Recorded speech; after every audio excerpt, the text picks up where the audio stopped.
तो आपने तमाम संस्थाओं को देखा होगा।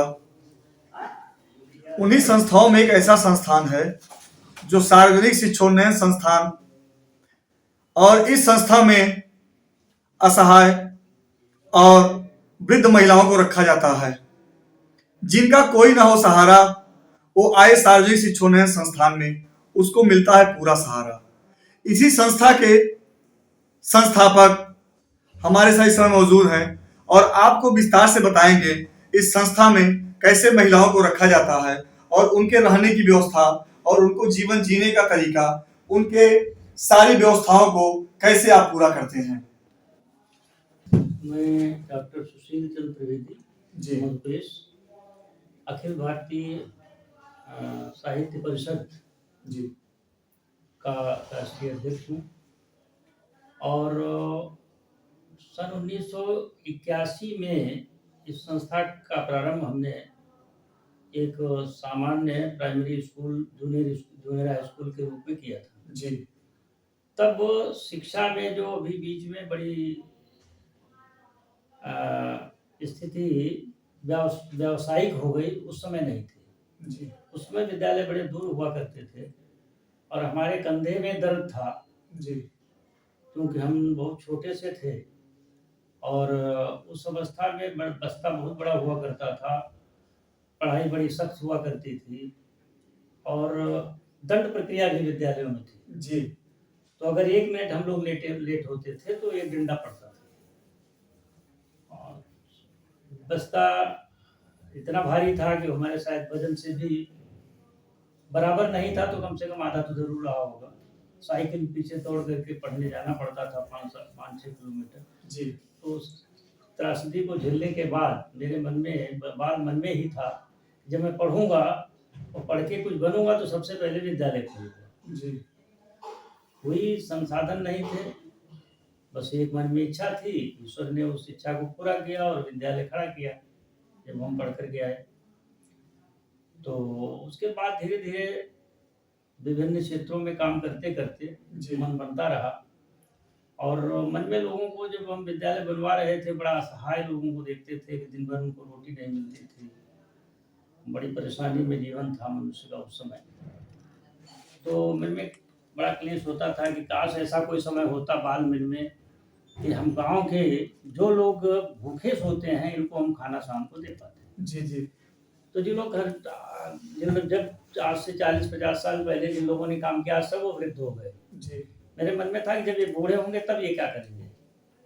तो आज वो हमारे गांव में भी इस तरीके का वृद्धाश्रम हमने खोल रखा है, जहाँ जो भी व्यक्ति रात में सोए तो पहले भोजन कर ले आश्रम में और वो उसके बाद घर में जाके सो जाए, कोई परेशानी नहीं। जी, जी, इसी तरीके से हमने 5 वृद्धाश्रम समाज कल्याण विभाग की ओर से चलाए, जी, जिनमें कानपुर, झांसी, लखनऊ, हरदोई और नैमिषारण्य, जी, सब में पूरी तरीके से रहने, खाने, सोने की पूरी व्यवस्था है, औषधि की पूरी व्यवस्था है, वस्त्रों की पूरी व्यवस्था है और जो भोजन उन्होंने शायद जीवन में अपने घरों में नहीं किया होगा, ये हमारे मुक्त कंठ से सारे लाभार्थी कहते हैं कि मैं वैसा जीवन यहाँ जी रहा हूँ और मुझे वो लगता है कि मेरे वो माता पिता सब संतुष्ट हैं। जी, जी, मुझे उनको आनंदित देख करके परमानंद में प्राप्त होता है और उसी भावना से मैं इस काम को करता हूँ।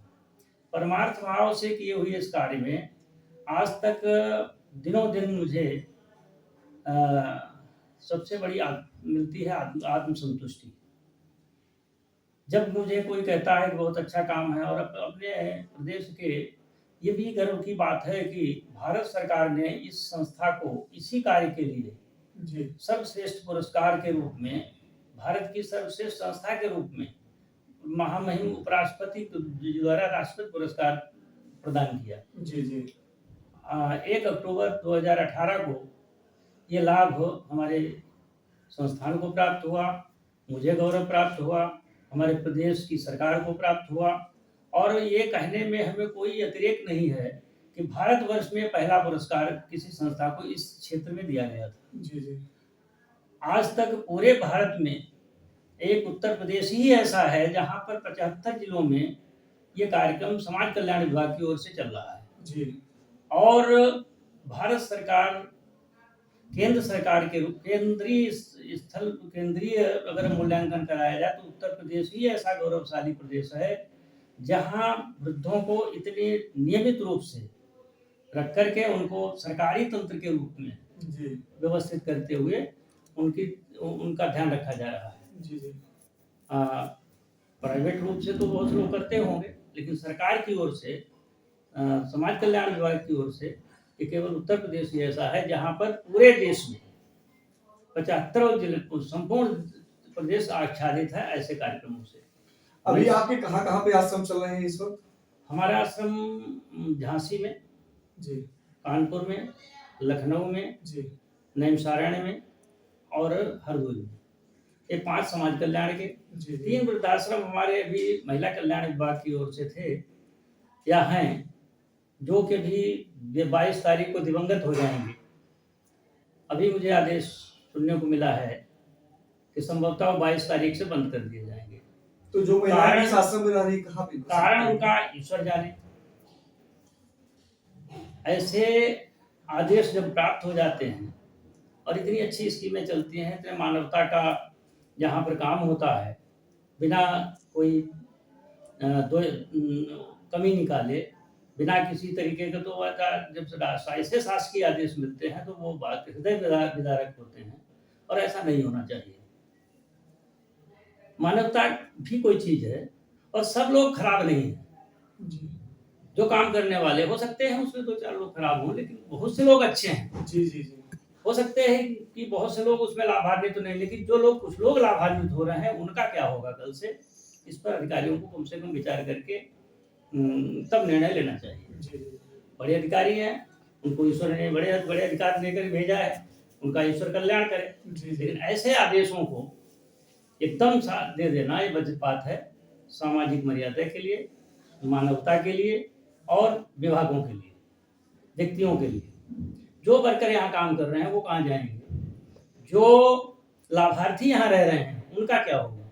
सड़क पर छोड़ दिया जाएगा उनको या कहीं शिफ्ट कर दिया जाएगा? यहाँ का आदमी कैसे किसी तरीके से यहाँ है, मरणासन स्थिति में है, उसको उठा के दूसरे आश्रम में भेजा जाएगा। हम किस व्यवस्था से यहाँ चला रहे थे वो हम जानते हैं। जी जी अभी हमने इन महिला कल्याण के आश्रमों से एक भी पैसा नहीं प्राप्त किया।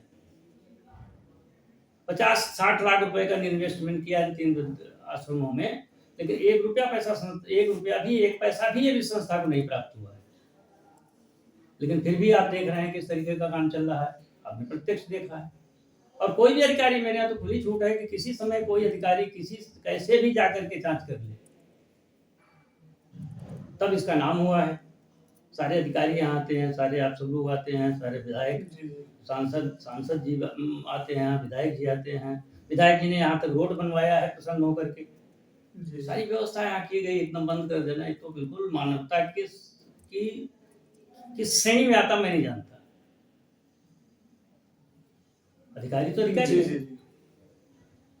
ये तो मेरा कहना इसके लिए है। दूसरा कुछ महिलाएं भी दुखी नजर आ रही है ऊपर कि हम लोग इस संस्था में रहते हैं, घर जैसा मुझे माहौल मिलता है, बंद होने के बाद हम लोग क्या करेंगे? तो उन महिलाओं के बारे में अगर सरकार नहीं सोच रही है तो आपको तो व्यवस्था कहीं करना पड़ेगा, क्योंकि आप समाज में बड़ा काम कर रहे हैं। तो इनको कहाँ शिफ्ट करेंगे आप? हम अपने दूसरे आश्रमों में शिफ्ट करेंगे जी, और निकटतम जो हमारे झांसी में आश्रम है तो झांसी में शिफ्ट कर लेंगे, कोशिश करेंगे। और मैंने इसको ये जो महिलाओं का आश्रम का कांसेप्ट जो था वो इसलिए था कि पुरुषों और महिलाओं का जहाँ पर समन्वय होता है जी, वहाँ पर वो 60 साल की हो या 100 साल की हो या हमारे 5 साल की बच्ची हो जी, कुछ न कुछ महिलाओं को परेशानी होती है जी, जी। सपोज के लिए कोई महिला मान लिया पागल है या कोई पुरुष पागल है, वो निर्वस्त्र हो गया, उस समय हमारी चाहे बच्ची काम करने वाली बच्ची काम कर रही है वो खड़ी है, अथवा हमारी माँ बहन कोई खड़ी है वो खड़ी है, तो उस समय बड़ी असहज स्थिति होती है। कोई बहुत बीमार हो गया, उसके दुनिया जो लैट्रिन बाथरूम होने लगी उस स्थिति में भी उनको बड़ी असहजता होती है। तो इनको पुरुष और महिलाओं को अलग अलग करने की ही प्रक्रिया मैंने सरकार को अपने समाज कल्याण में भी कहा है कि इनके 2 भाग कर दीजिए, 100 के 2 भाग कर दीजिए, तो वो ज्यादा अच्छा सहाय हो सकता है। वो लोग सुन रहे हैं, आगे काम करेंगे। समाज कल्याण इस बात मामले में अभी तक बड़ा उदार रहा है और मैंने जो सुझाव दिए उन्होंने माने हैं अभी तक, और उसका प्रतिफलन है कि पूरे प्रदेश में 75 जिलों में जी बहुत अच्छे हमारे आश्रम चल रहे हैं। ऐसा कोई ही जिला हो, कोई अभागा हो संस्था वाला, जो वहाँ गणित प्रवृत्ति से आया हो, वो कोई गलत काम कर रहा हो, मुझे लगता है ऐसा कोई व्यक्ति अभी तक, जी जांच खूब कराई जा रही है हमारे, अभी तक ऐसा कोई व्यक्ति नहीं मिला है।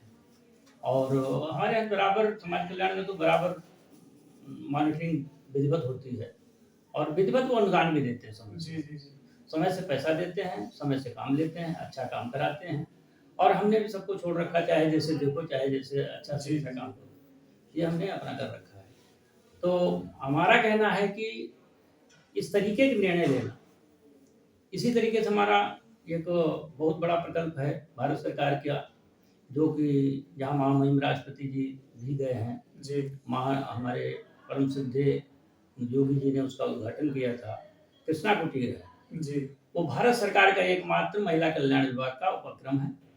और वहाँ हम जब गए थे तभी जुलाई में मुझे वो दिया गया था। जी तो वहाँ पर 185 लाभार्थी थे, और बड़ी स्थिति कुछ ठीक नहीं थी, जी क्योंकि सरकार यहाँ बैठती थी, यहाँ से बैठ करके चलाती थी, तो वहाँ कोई प्रॉपर मूल्यांकन न होने के कारण, देख रेख न होने के कारण बहुत कमियां थी। जिस संस्था ने उसे बनाया था, भवन निर्माण किया था, बहुत सी गलतियां छोड़ रखी थी, तो वहाँ भी हमने बहुत अच्छा पूंजी निवेश करके बहुत अच्छी स्टेज में उसे ले आया। जी और अभी वहाँ डीएम साहब गए थे, महिला कल्याण महिला आयोग की टीम आई थी, और लगभग वहाँ जजों की टीम हर महीने जाती है, और प्रॉपर मूल्यांकन में उस समय बहुत अच्छा माना जाता है, जी जी क्योंकि हमारी नीयत अच्छी है, हमारा काम अच्छा है, हम चाहते हैं कि हम उसके लिए पैदा हुए हैं जो मानवता के लिए कुछ करने के लिए तैयार है। तो वहाँ भी बड़ी अच्छी स्थिति, अब वहाँ की स्थिति सब 350 के करीब हो गए हैं इतने दिन में ही, जुलाई से लेकर अभी तक। जी जी और इधर क्योंकि शीतकाल था ज़्यादा, तो हमने थोड़ा रोक रखा था कि शैत्यावस्था में थोड़ा कम जी जी जी लोगों को बुलाओ। अब वो संख्या बढ़ेगी तो मुझे लगता है मार्च तक वो सब 500 के ऊपर निकल जाएगी। तो इस तरीके से हमारी यात्रा है, और हम निरंतर इसमें गतिशील हैं कि जितने ज़्यादा से ज़्यादा इस तरीके के लाभार्थी, जिनको बेटों ने छोड़ दिया है, जिनको बेटियों ने छोड़ दिया है, जिनको समाज ने तिरस्कृत कर दिया है, जो अपने अर्थाभाव में अभी तक जिए हैं, जी उनको कम से कम मरते समय पेट भर भोजन मिले, सुखी और संपन्न होकर वो मरे, भगवान के घर जाएं, तो मुझे बड़ी खुशी होती है। जी जी और जब किसी असहाय के आंसू पोंछो और उसके बाद जो आत्मसंतुष्टि होती है, उसका कोई वर्णन किया ही नहीं जा सकता है, वो तो कोई करके देख ले। तो जब अच्छा करेंगे तो अच्छा परिणाम भगवान देगा, अच्छा परिणाम भगवान देगा तो आप सुखी होंगे। जैसा कि आप लोगों ने सुना अध्यक्ष जी के जुबानी यहाँ की व्यवस्थाओं के बारे में, और यहाँ के सरकार के द्वारा जो भी सहायता दी ही जाती है, उसके अलावा आप स्वयं ही अपने सामाजिक संस्था द्वारा लोगों का यहाँ पे समुचित व्यवस्थाएं करते हैं।